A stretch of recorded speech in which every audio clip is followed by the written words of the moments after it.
on the line from the States currently is a gentleman who is responsible for starting one of the most pioneering ska rocksteady reggae bands of a generation from Port Antonio to the States today, Mr. Neville Duncan of the Ethiopians. What's going on, man? Everything is good, my brethren. Blessing. And thank you for giving the chance to speak to me today, because I know you're busy and you've got new music out and there's also a new album coming out towards the end of the year. Is that correct? Yeah, well, one is in August called Children Praise Jah, and Play Reggae sometime in December. Awesome. And then we're going to talk a little bit about that towards in a few more questions time, really. But I was supposed to get some sort of background on the band, the Ethiopians. I mean, you were originally called Ethiopian Children, and before you changed it to the Ethiopians. So for people who may not know that, or for people who may know but don't know why, how did that name change come about? Oh, well, the name changed because we were four called Ethiopian Children in 1963, and in 1966, we broke the group down to three, and Leonard Dillon, who was the leader then, he suggests we should change the name, just take one of the, and we said, well, let's call it Ethiopians, just straight Ethiopians, 1966. Oh, well, there you go. Very, very succinct. And it stuck with you, though. I mean, I suppose if you're into your reggae and your ska music, and you look at a list of bands that pioneered the sort of generation, really, I suppose that you got the Ethiopians, you have the Scatolites, you have the Abyssinians, and all them kinds of guys. I mean, you guys really, really, really did sort of set the bar for pushing new boundaries. So, did you have any idea that when you guys started the band, how much of a legacy it was going to leave? Well, the point is that we were hoping to make a different change in the world, like being like one love definitely to the people, and starting the course of Rastafari and understanding the purpose. We were hoping that the music would stand for generation to come. If you listen to the lyrical contents of the music, then it would explain that. Well, I think it's fair to say that you definitely left a legacy. The band has left a legacy, and you guys, still playing. There's constantly music coming out, which is an amazing thing for fans or even people who haven't discovered, what you guys do. And I suppose you personally, I read from the age of 7, you started touring with your uncle's dance company. And then, interestingly enough, obviously you guys got together, you started forming the band, etc. And in '62, you performed at the Jamaican Independence Celebration in Port Antonio with the dance company for the first time. So what do you actually remember about that performance, and where did your interest in music start? Because for a lot of Jamaicans that I speak to on the show, in terms of everybody from roots to nowadays, they all started in church. Well, definitely the church was where I started, because I was on the Sunday school choir, and my uncle was the owner and the leader of this dance company called Tony Valdez and Company. And so I was permitted to go with him. We had a little problem here and there with my mom, because my mom, being a Christian, sometimes going out of town sometimes was a little difficult then, because was saying, we were church people then, you understand? And that's where really I started singing. And the church, the great place to start. Yeah. So did you have a keen interest in gospel music then? Well, then yes, because I wrote a lot of gospel, But then after sometimes 63, 64, that's when we made the switch. Because then we used to be singing cover songs like from Brooke Benton and the Dells and Persuaders and songs like those. We were crossing over then as small guys, doing what you call then what it was like top 40 or those songs, Yeah, that's cool. So that's awesome. And also, what I want to pick your brains around really is because in '66 you went to Studio One, and at that time you had a thriving music scene. You had a lot of soul, you had a lot of jazz, you had just sort of coming up towards the Motown, and you had rocksteady, you had blue beat, etc. And you guys going into Studio One, I mean, who was the artist at that time who you were sort of, collaborating with, talking to, ideas? Because at that time, I imagine it would have been amazing period of time for artists to integrate and get, new ideas.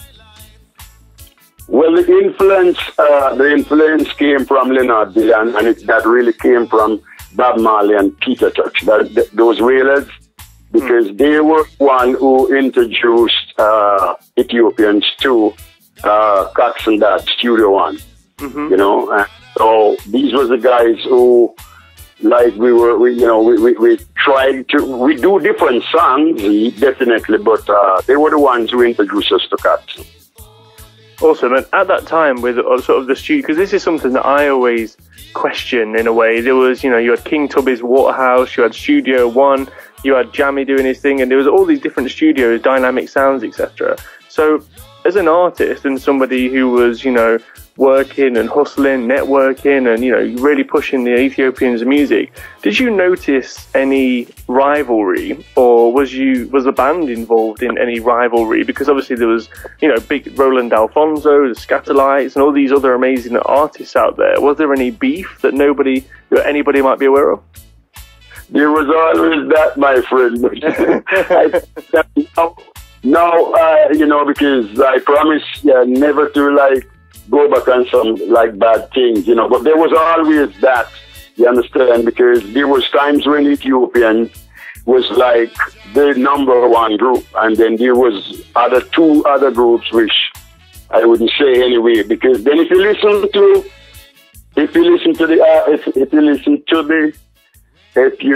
the interview that we did on the radio station, and you will hear some of the songs that we did were sounding just like Toots and the Maytals too. Oh, and it used to be a slight conflict there too, because at the time it was like two groups fighting for a number one position then, so we being from the country and Toots, these guys being from the town, you understand what that meant, So a little here and there, but we all did make it through, I suppose that it has more credibility because at that time of day it was all vinyl and records, whereas obviously now in England you'll have at one point it was Boyzone versus Take That or the Spice Girls, do you know what I mean? But it's all MP3 and digital, so I suppose there's more credibility. You guys had to sell the vinyl and put the hard work in, which is great. Because then, of course, because there were times, as you know, if you didn't have some company, you didn't have what is called a stamper. You had to make records without stamper, if you understand the system then, and try to put them yourself. Many of those times when we went to producers like Lee Scratch Perry and Beverly Passenger and JJ, some guys, when, things, I like to say we have to be hustling here and there.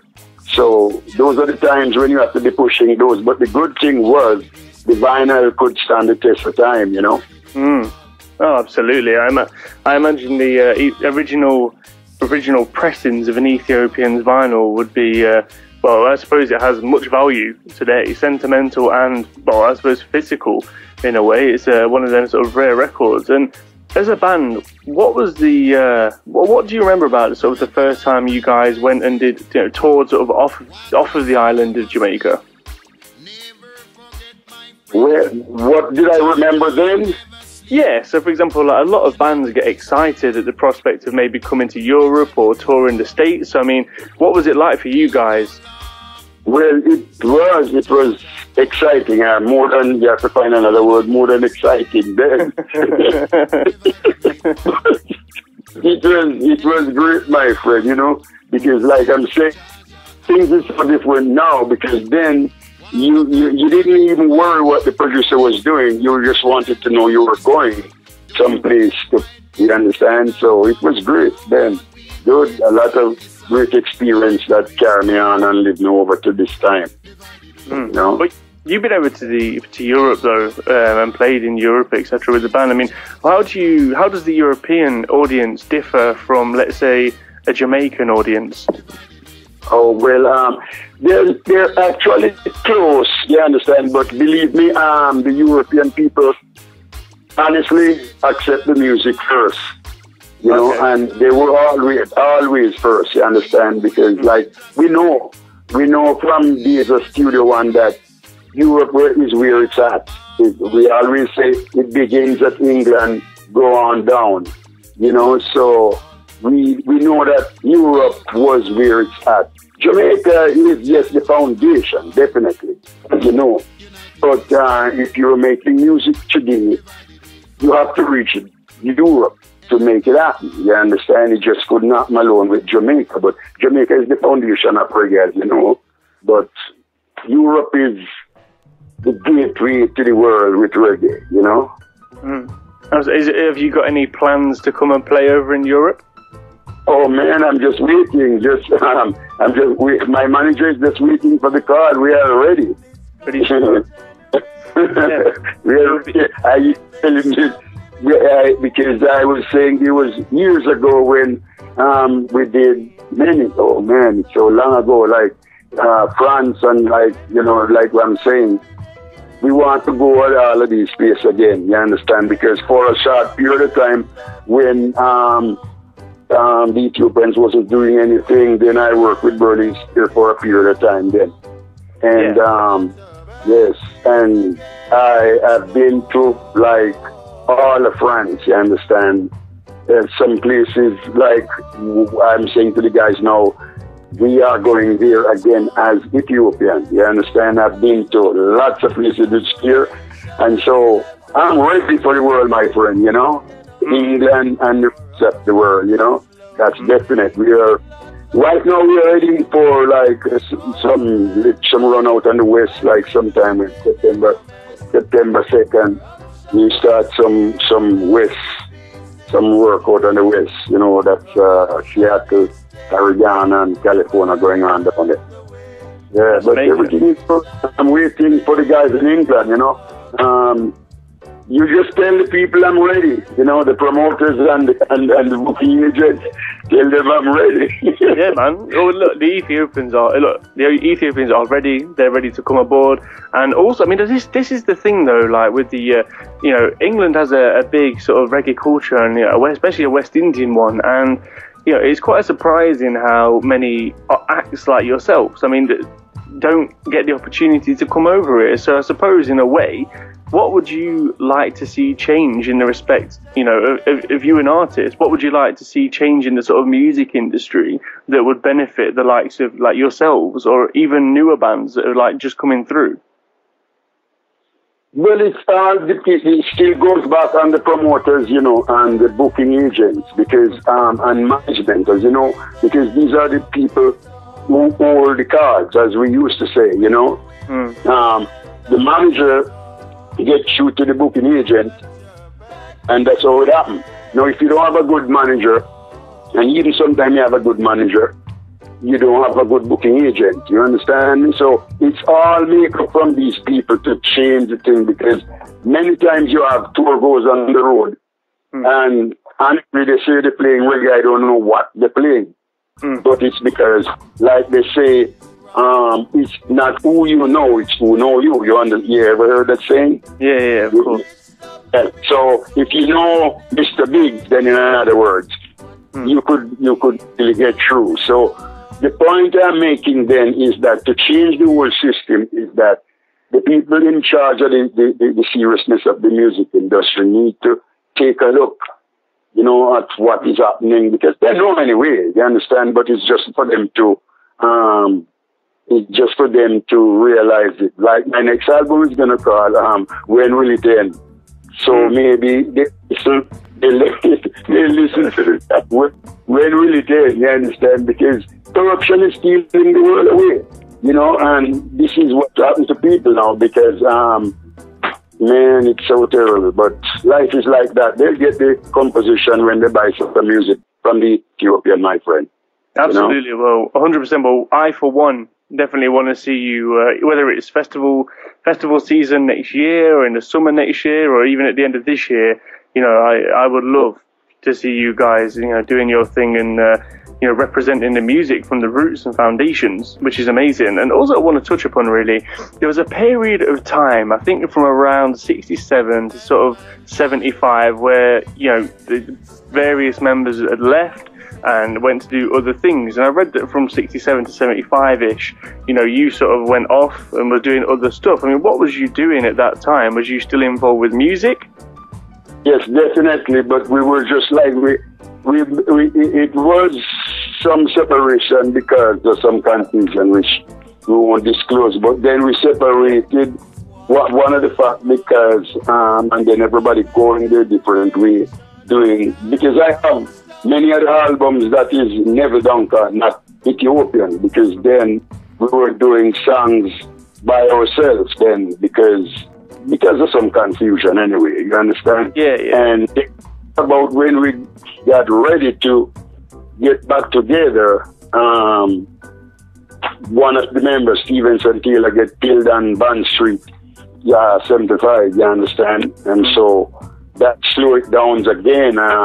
Who joined then? I think it was this guy Griffiths that came in after. Griffiths, who later, he didn't even stay long. He left later to form the group called Gladiators. But, yes, this was, Griffiths, Albert Griffiths. Yes, he was like the last member that came into the Ethiopian. He didn't really stay long. He left too and formed the group called Gladiators. So, you know, during that rough period, you know, everybody went their own way and try some things for themselves, play with different producers, try, you know, a few. This was the times like we tell you about when we make those records and you have to be pushing them around, you know, like ride the bike and go into the country places and try to sell the sound system and, you know, things like that to make it happen, you know, hustle your own. You know? Oh, absolutely. I mean, the thing is, though, you also touched, you went off to work with Winston Rodney and Burning Spear, didn't you? Yeah. Yeah, I mean, what was it like to work with, Burning Spear? I mean, somebody... Oh, man. That's an experience of a lifetime. And I always remember that. That's why I'm saying now to my friends, now the road is mine, because I know I get that complete experience from Winston Rodney. You know, like I'm saying, most of Canada, nearly all of France, England, you name it, as far as Senegal in Africa, I mean, we get it, you know, I get a lot of experience with Spear. So what I'm saying, it was great. And this is what gave me that drive, because I worked with Spear in the 80s because we had a confusion after we did 2 albums called Slave Call, and just when we get back together, Slave Call and Owner for the Yard. And then things went wrong again right there, and that was when I left and worked with Spear. But Spear experience is an experience of a lifetime, my friend. I'll forever say that. And that now show me the way of the road, just now, so that when my time comes as the leader of this Ethiopian, I'll just know how to hang the road and hang my crew, you know. Spear was a great leader, you know. Well, obviously the Ethiopians are back and doing their thing in a respect that they never really went away. But in terms of you being, stepping up and being the leader and guiding them with the albums and the current flow of music, man, I suppose that you took a lot away from Winston Rodney and the Burning Spear group, and also, freedom, Trodding, energy, private albums, separate works. I mean, I know you're obviously doing your thing with the Ethiopians, but can we see some potential solo work in the future? Solo work? What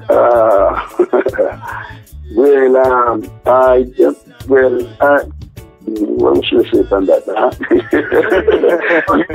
Okay, all right. Solo work because, presently now, because since 2011, I've been doing solo work, like making albums, and now we're forming the group because we're going on the road. We've been doing the group for some time, right? What we want to do is like, okay, when you say solo, if somebody, I don't know, a company or somebody, you know, because these things can happen. I wouldn't say never. You know, I do solo, you know, like an album or anything, you know, depending on what is the position, you understand? Because, you know, I can do things because I am Ethiopian. I never Duncan, I'm Ethiopian. So if there's something to be done, the decision is made by me, you know. I mean, I would not go over my manager head, but would already tell him, okay, this guy want me to do this for him or that for him or that. And what do you think? And we'll just do that, you know. So I can always do sort of work. Well, I suppose in a way then, so can we sort of take it that you're going to just pursue with the Ethiopians for the moment and obviously concentrate on getting the new albums out? No, because, you know, I have to, it's like a death wish, I'll tell you how. Because my brethren, just before he passed, Leonard Dillon, he said to me, brethren, I'm out of here and you're the last one, so carry on, my friend, and go to the earth, you know. So I'm just kind of respecting that because, you know, because we had so many differences, and just before the end, we became great friends again, you understand, and this was his last word. Carry on the Ethiopian, my friend, and carry it to the ends of the earth, you know. So this is what we intend to do, you know.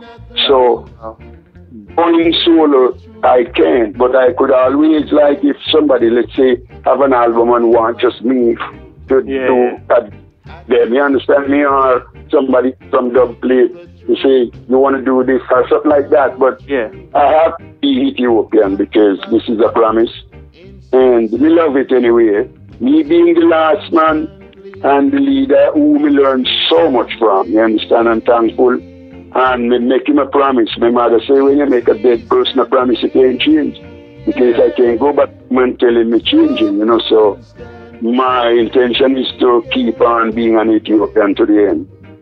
Well, hopefully let the spirit live on through the music of you guys, and as a leader, as we were saying before, you know, you guys are putting in the work and carrying that message forward, and I suppose that ties us up really in a nice sort of way to finish off. And what I want to ask you is, what can we expect in terms of, you know, you've got the two new albums coming out, the works. I mean, what type of rhythms are we talking? Are we going back to rootsy reggae? Are we talking ska? What's going on?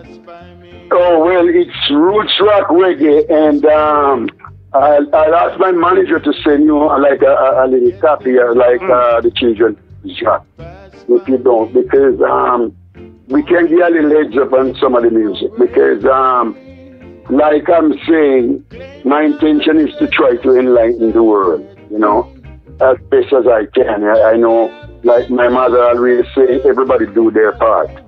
So this is what I'm doing. And children is like pleading to the children of the world to listen to the parents and to try to do right. First, stay in school and get education and leave hard jobs and things like these. You understand? And this the kind of message you will get from the album Children Praise Jah. You understand? United we stand, meaning it's better if we unite. We are so strong if we're united, but then we're weak when we find ourselves divided. You know, there's a lot of songs, you know, but it's bottom line, roots rock, hardcore reggae. You know, cultural reggae that your little granddaughter or your daughter can listen to, and you don't have to turn off the radio, you know?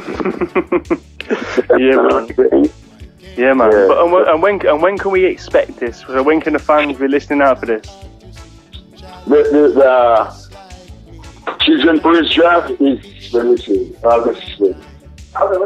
It's been out. Today's August 10. The official date is the 17th, but it's already out since 4 or 6 some days there. Children Praise Jah. If you go up on the line, just before we close, we make you talk with Pharaoh, so then me can give you the information. Yeah. And you can just see your keys and get all the details, man, you know? No problem. Yeah, well, 100%. 100%. Share it out, get it reviewed, put it on World of Reggae, etc. Support it and support you guys, and hopefully get you over here as well. And if people want to link with you, buy your music, find out where you're going to be playing, etc., what's the social media and the website that everybody can find you on? Ethiopiansnow.com. That's it. Simple as that. Nice and easy. And we'll share that out. It's at ethiopiansnow.com. So listen, big up. Thank you so much. It's been a massive, massive... do you know what? It's probably one of these. I first started listening to the Ethiopians when I was listening on scooter rallies with sort of skinhead reggae and all that kind of stuff from like when I was about 7 years old, and that's where I discovered the Ethiopians. So it's been an honour and a privilege and a blessing to get the chance to speak to you, man. And thank you for giving the time to talk to me today. Rastafari bless you, my brethren, and hope to see you soon. Heal up England and Europe.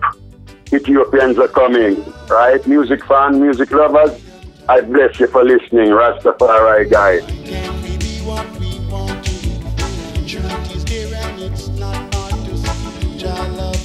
Just like me, and that's the way it should be. Freedom time.